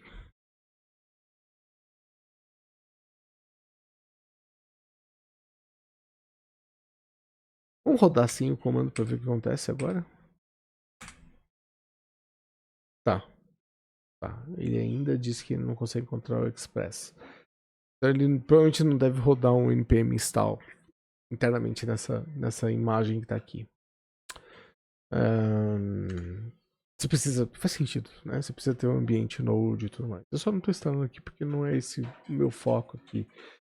Vamos ver que outros exemplos eles podem ter aqui de interessante. Tem, sei lá, .NET, tem Java, Kotlin. Lá, na verdade, eu não sei quanto tempo faz que você mandou essa mensagem, Caio. Kainix S2. Bom dia. Eu tô aqui tentando brincar com o Unikernel usando NanoVMs.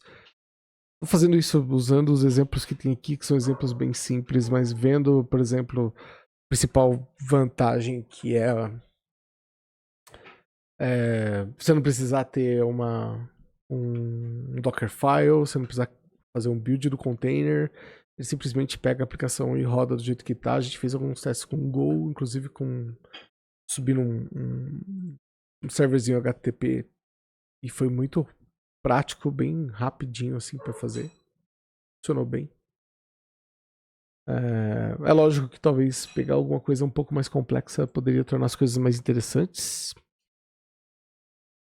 A gente pode fazer o mesmo teste com Rust. Então,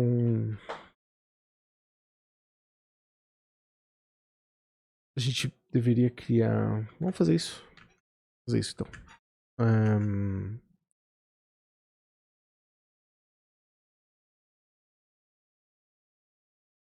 Vou pegar aqui só uma coisa.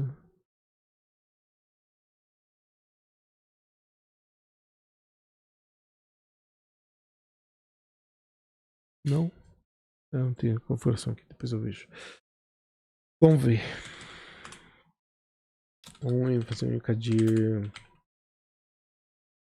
Hello Rust, dane-se, né? Vamos cd hello, vamos seguir esse padrãozinho que eu criei aqui.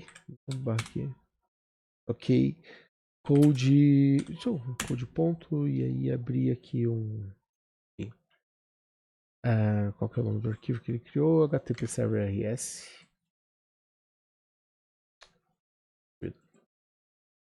HTTP Server.rs. Não sei se significa. Será que ele roda mal com uma aplicação feita com cargo? Será? Ou é só para deixar o exemplo mais simples? Sei lá. Para saber disso depois. Mas o exemplo aqui, então. Tá, ele cria um listener para porta 8080. E aí ele começa a fazer. Quando ele recebe as requisições, ele só devolve usando o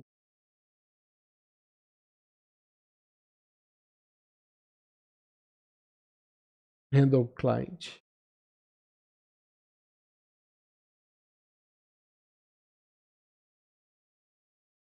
Ok, tá aqui a função handle client. Só pega o TCP string, chama handle read, chama handle write. Bem simples, bem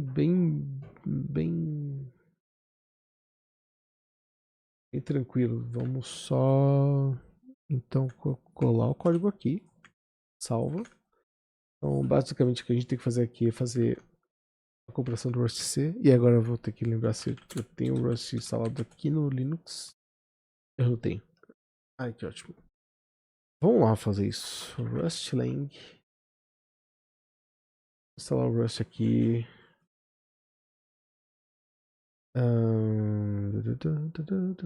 Install.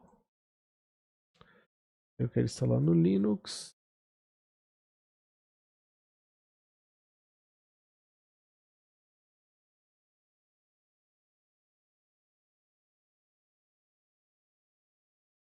Tá, na verdade é no WSL, então faz todo sentido eu pegar esse comando aqui. E executar. Blá, blá, blá. Beleza. Opa, proceed.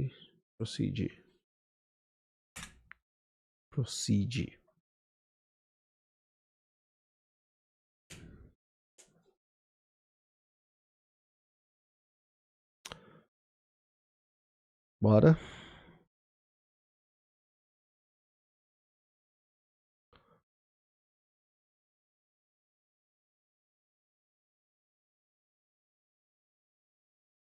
Tá bom, em teoria, deixa eu ver.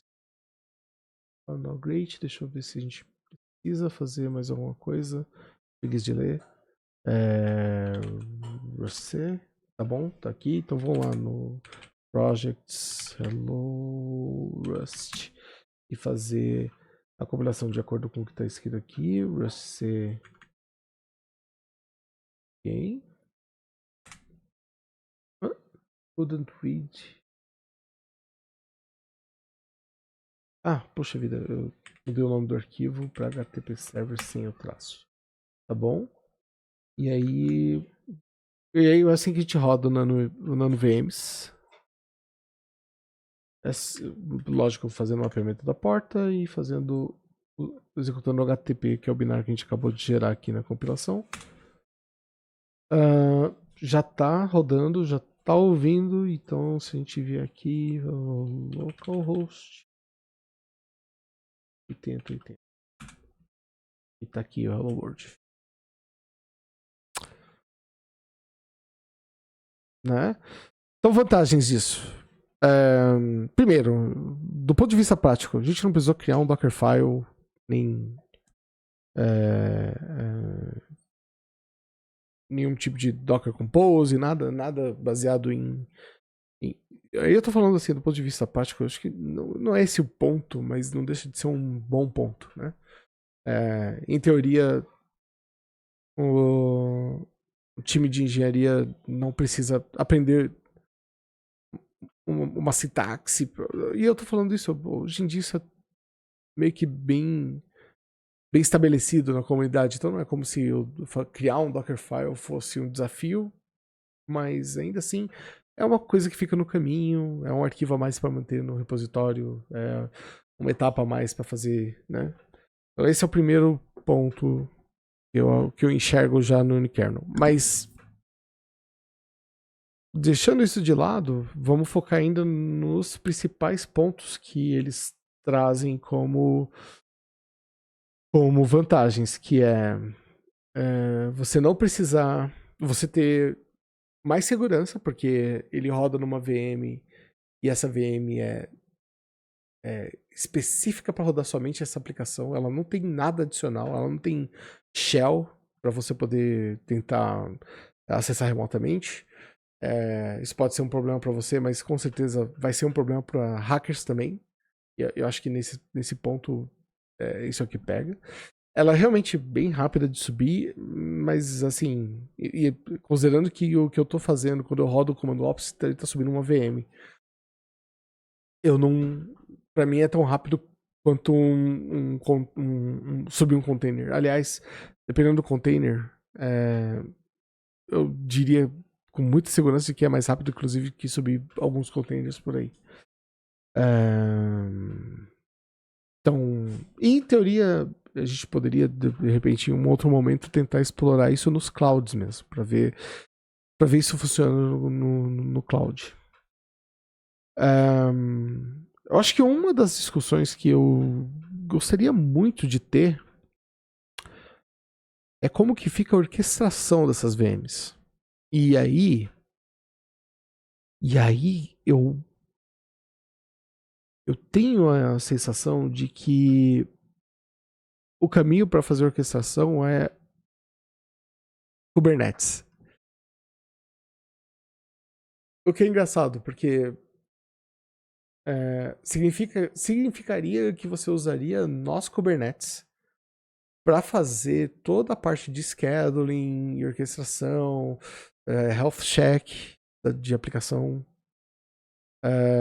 coisas desse tipo, para aplicações que não estão necessariamente sendo executadas em containers dentro do cluster Kubernetes.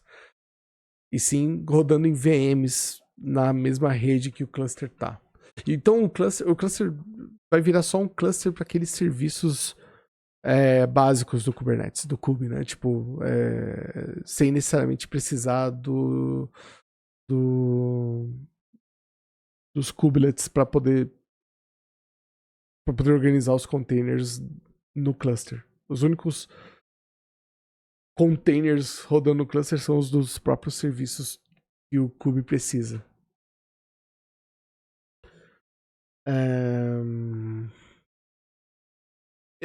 Eu não sei exatamente o que pensar disso. Seria muito bacana ter alguém para trocar ideia sobre isso, para falar um pouco sobre, não, pera, tem uma outra abordagem para você orquestrar essas VMs, né? Então, se eu quiser, por exemplo, falar assim, ok, eu vou usar unikernel a partir de agora. Eu tenho a minha aplicação, sei lá, Go, e vou rodar X máquinas virtuais da minha aplicação rodando Go. Tá. O que eu tenho de ferramentas disponíveis para poder me dizer que essas VMs estão saudáveis, que se de repente alguma VM deixar de responder, ela vai ser destruída e outra vai ser construída no lugar, igualzinho o Kubernetes faz pra gente, né? Tipo, só que o que ele faz com containers, ele faz com essas VMs. Eu até tenho a impressão de que já existe ferramental para fazer isso usando Kubernetes. Eu queria saber se existe ferramental para fazer isso usando outra coisa que talvez seja mais adequada, ou se talvez essa ideia de que Kubernetes não seja adequado pode ser uma ideia equivocada minha também. Pode ser eu que esteja olhando para Kubernetes como um estereótipo de container, quando na verdade ele é uma solução de orquestração de whatever, né? Então, eu orquestro o que você quiser. Eu orquestro. Eu sei, eu falo isso porque, assim, como eu falei, no time onde a gente estava fazendo a plataforma, a gente já tinha lá operators que rodavam recursos na nuvem. Então, a gente já estava usando o Kubernetes para poder provisionar e observar recursos da nuvem, como banco de dados, por exemplo. Então, se um time de engenharia falasse assim, tem essa aplicação aqui, sei lá, aplicação de whatever, estoque. E ela usa um banco de dados MySQL. Já tinha um manifesto sendo gerado de banco de dados MySQL que ia ser provisionado não no Kube, né? Não era um container de MySQL com um volume. Não, era um manifesto que gerava um Cloud SQL lá no GCP, né, gerenciado, inclusive, tudo, né, com todo o provisionamento de um banco MySQL mesmo no cloud. Basicamente é isso que a gente faria com as aplicações aqui, com as VMs das aplicações. Mas ainda assim, eu me pergunto se de repente, e aí, é lógico, talvez olhando o próprio site aqui, o site gosta muito de falar sobre essa parada de NoOps. Talvez seja o próximo passo, a próxima etapa, assim, entender o que ele quer dizer com NoOps. E talvez não por acaso que o nome da CLI deles é Ops. Tentar entender mais ou menos como que se orquestra unikernels do tipo nano VMs, quais são as ferramentas que tem disponíveis e tal. Isso pode ser um assunto bacana pra gente tratar em algum momento no futuro. Eu acho que o principal ponto disso aqui que eu queria era poder dar uma aprofundada no nano VMs e fazer esse teste. Com certeza não significa, né? Não dá pra dizer ainda que eu domino o assunto, mas com certeza dá pra entender os benefícios e tentar, inclusive, articular algum tipo de discussão a respeito. Mas eu acho que, para os objetivos dessa live, eu já cheguei no ponto aqui. Se vocês acharem que esse assunto é interessante e quiserem discutir mais, considere entrar lá no server do Discord. Eu acabei de criar esse server e a ideia é criar justamente esse server para poder me conectar melhor com mais pessoas que estejam a fim de ter essas discussões. Lá tem inclusive um canal próprio para poder fazer sugestão de conteúdo e tudo mais. Enfim, tá lá. Considera entrar lá e criar ou... Enfim, eu gosto... A minha ideia aqui é poder começar a engajar com pessoas que tenham interesse em discutir essas coisas. Mas eu acho que vou encerrar por aqui. Então, até a próxima. Tchau, tchau.